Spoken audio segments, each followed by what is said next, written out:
Matter if the properties go down in a certain amount of time, simply because we're buying these properties. One, on the front end, we're buying them at 65% of the total value of the property. So if the total value is $100,000, we're making sure that the purchase and the rehab comes into 65% of the value. Then when it comes time to refinancing the property, we're refinancing the property at 75% of the ARV. So when we refinance the property at 75% of the ARV and the property is worth $100,000, there's still $25,000 of equity in the property. So if the real estate market tanks 25%, we're still, even, essentially. So if we sell the property, we're going to get back our 75% investment, right? But we're not looking to sell the property. We're looking to keep these properties for the long term, for the duration, from generation to generation. So the market is going to do what the market does. But we're investing in the properties for cash flow purposes. So when it comes to cash flow, we're not entering into these properties and not cash flowing. So we want to walk away with at least a debt coverage ratio. I mean, this is a little bit more detailed, but say if we have $1,000 worth of debt, like all expenses, we at least want 1.3. So we at least want $1,300 coming in. So we're cash flowing $300. So worst case scenario, in a bad economy where things start to drop, we can always lower the rent amount significantly to meet our expenses.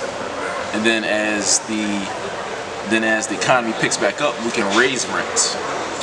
But with my strategy, I'm buying in the hood essentially, and the rents are market rate, but I'm getting Section 8 tenants. So from a Section 8 standpoint, I've had Section 8 rentals for over 8 years, and they haven't missed a payment. So we're locked in at that certain number with Section 8, and the tenants are going to stay there, and the money's going to keep coming regardless. So that's one way to hedge your bet. But also, fixing up these properties very nice in neighborhoods that are turning over and so forth. But what happens is I'm keeping my rents at the sweet spot. Keep my rents between $1,000 to $1,600 $1,000 to $1,600 is my sweet spot for my rents, right? So what happens in a bad economy? You got people paying $3,000 a month in rent, $4,000 a month in rent. So if times get tough, where are they going to go? They still want the same amenities that come in, to those $3,000, $4,000 properties. Now they can slide down to my properties in that sweet spot, that $1,000 to $1,600. There's going to be even higher demand for those properties simply because they got the exposed brick, they got stainless steel appliances, they got quartz countertops, they got luxury vinyl floors, all things that they're used to at the $3,000, $4,000 price range, but for half of the price. So now with that demand increasing because you got the people going down to a more affordable rental, now my demand and my rent values are actually going to increase because of the supply and demand thing. So if there's a huge demand for budget rentals or affordable rentals that are quality, now the supply is going to be limited. Now I can actually bump up my rents. Yep. So that's basically how it's going to work, and I'm actually looking forward to a down economy because what's going to happen is, since I know how to invest, well, I'm just going to pick up more properties. And the way we're picking up properties is we're doing it based off of actual numbers, like live values today, opposed to speculation. Some people invest on speculation. I'm going to buy this property. I'm not going to cash flow at all, but I'm just going to hope that one day, in 10 years, it's going to go up.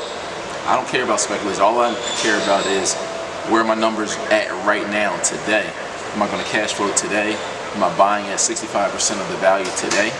And then if whatever comes, I got a cushion of 25% for the market to drop. And even if it does drop, it doesn't matter if you're not going to sell.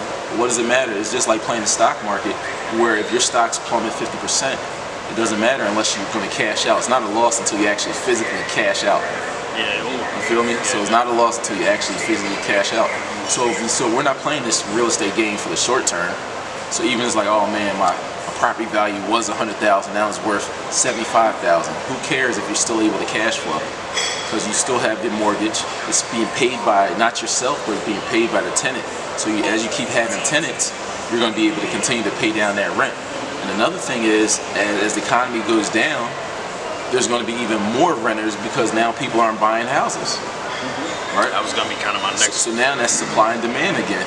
So now you have a higher demand for these quality rentals. Supply becomes limited. Now the price goes up again, and that's that's macroeconomics. Yeah. So it's yeah. So you're good.